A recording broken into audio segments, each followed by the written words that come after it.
areas due to redlining and for the backlash to civil rights. What ended up happening is that they closed down the factories that they baited us here to work in these cities. Right. Financially redlined us so we could not recreate or restart those businesses. So the business that you're talking about that people grew up with, it didn't just poof disappear. You can look at all the 15 cities, top 15 cities here in the state of Michigan, and categorically their stories are all the same.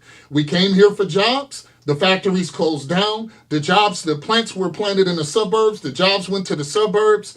No jobs were recreated at the same time. You know, the freeway expansion program happened for every 10 housing projects because they still owned all the land. Right. You know, every 10 housing projects that got torn down, one was built up. So you had overcrowded communities. I remember a quote from Jesse Jackson talking about Illinois, Chicago, and he was saying that it was almost like trying to fit a quarter onto a dime.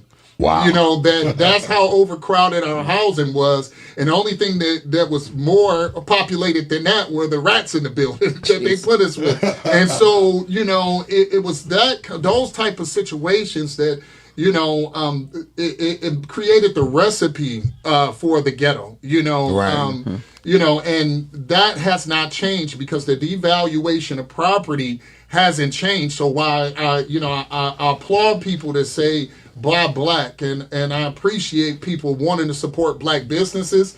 Right now we're still in a situation because we don't own, the manufacturing in that, where it's almost impossible to buy black without buying white.